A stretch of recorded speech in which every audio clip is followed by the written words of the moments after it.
La saveur acide amla. Je suis Rita de la chaîne Ayurnatur, la chaîne où je parle de Ayurveda et de naturopathie. Et aujourd'hui, on va voir en détail qu'est-ce que c'est cette saveur acide, qu'est-ce que ça veut dire en Ayurveda. On peut voir aussi, faire un petit peu le parallèle avec la naturopathie parce que c'est vrai qu'en Ayurveda, on va avoir une notion de saveur, alors qu'en naturopathie, on va parler plutôt d'une notion de pH. Ce sont deux notions différentes et on peut faire un petit peu le comparatif.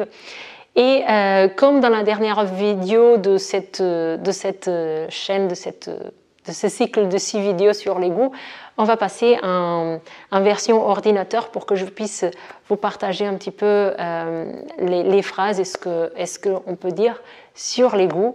Et voilà, c'est parti. Et nous retrouvons ici sur le même slide qu'on a vu la semaine dernière pour le goût madura. On va voir le même tableau maintenant pour le goût acide. Donc le sujet qu'on a aujourd'hui ici. Donc le goût acide, il est composé de terre et de feu. Donc remarquez qu'il y a une certaine ordre dans lequel ces goûts sont présentés, c'est l'ordre qui est donné par les textes. Donc on commence du plus nourrissant vers le moins nourrissant. Donc acide, c'est le deuxième qui arrive. Donc il est quand même très nourrissant par rapport à Madura Rasa qu'on a vu la semaine dernière. Il est composé de terre et de feu. Donc par rapport au goût sucré qui était composé lui de terre et d'eau, donc beaucoup de ce côté nourrissant, on va avoir un aliment, un goût, une saveur qui va être beaucoup terre, donc très nourrissante, mais feu. Et donc c'est pour ça qu'on va retrouver ce côté acide où l'excès d'acide il peut donner des brûlures, des choses comme ça. Il va donner aussi de la chaleur. Donc l'énergie de l'acide elle est chaude. Comment on en est au niveau de densité? C'est considéré comme quelque chose de neutre ou léger. Ce n'est plus du tout comme Madura Rasa, le goût sucré, qui était très lourd.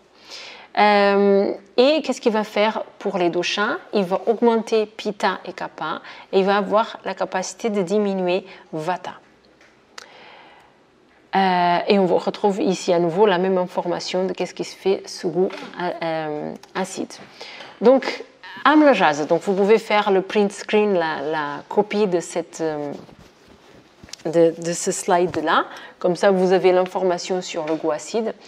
Il est composé à nouveau de terre et de feu, et qu'est-ce qu'il va faire? Donc, il vient deuxième dans la liste, ça va être le deuxième le plus nourrissant pour l'organisme. Donc, son rôle métabolique dans l'organisme, ça reste beaucoup la nutrition. Il va nourrir 6 parmi les 7 tissus. Il ne va pas nourrir tous les tissus, mais il va nourrir presque tous les tissus. Et il va avoir un côté feu. Qu'est-ce qu'il va faire ce côté feu? Il va être transformateur. Il va créer de la chaleur. Il va aider à la digestion. Donc la saveur acide, c'est une saveur qui va stimuler la digestion. Pour les personnes qui ont certains types de problèmes de digestion, par exemple une digestion qui est lente, qui ne démarre pas, qui est polluée un petit peu par les produits laitiers, etc., donc qui est revenu très au ralenti, les produits fermentés, par exemple, où la saveur acide elle est très présente, ils vont être très salutaires pour stimuler la digestion. Donc, il est carminatif, ça veut dire qu'il va aider à la digestion, ça va stimuler les sucs digestifs qui aident à la digestion et ça va permettre de développer les tissus,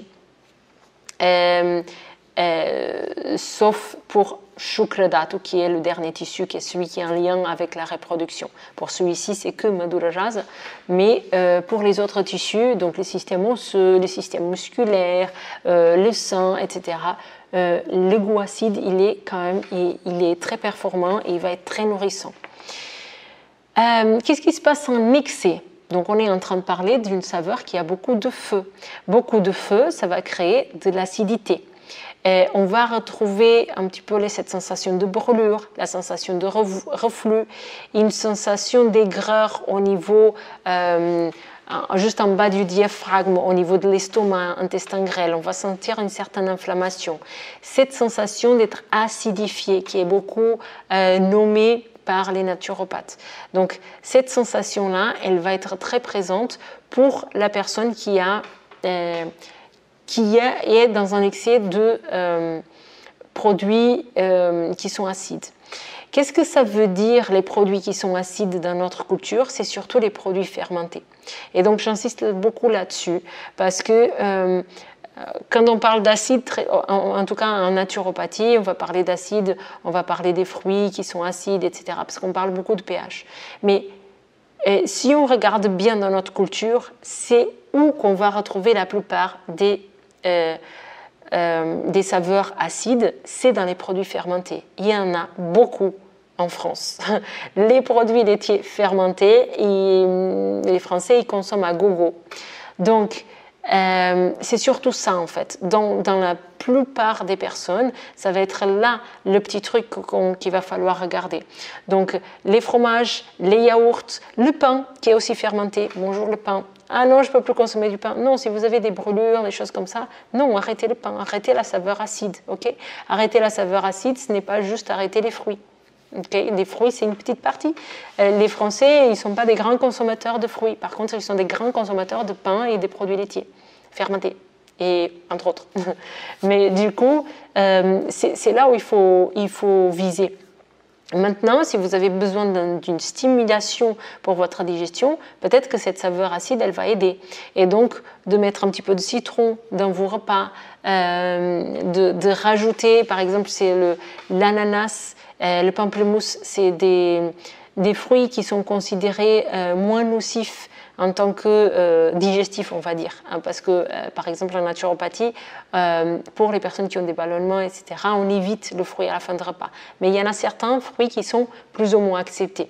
Donc, l'ananas, le pamplemousse, ils en font partie. Pourquoi? Parce qu'ils sont tellement acides qu'ils vont apporter ce côté aidant pour la digestion. Maintenant, il faut voir, parce qu'il y a des ananas qui sont très, très, très sucrés. Et du coup, ça ne va plus faire ce côté acide non plus. Donc, comment le faire concrètement dans votre quotidien? Déjà, regardez par rapport à vous, votre système, votre digestion. Est-ce que vous ressentez déjà de l'acidité ou pas? Si vous ressentez de l'acidité, c'est que ce n'est pas le bon moment d'introduire le goût acide, amlraz. Mais si vous avez besoin d'une certaine stimulation de votre digestion, quand la digestion elle est lente par congestion, okay? Ceux qui sont déjà dans l'Ayurveda, c'est la digestion qui est ralentie parce que Kapha il est trop présent. C'est-à-dire que je digère mal, mais c'est pas que j'ai des ballonnements, que j'ai des selles irrégulières et tout ça. C'est que je mange de trop. Quand je mange de trop, bam, je suis plombée.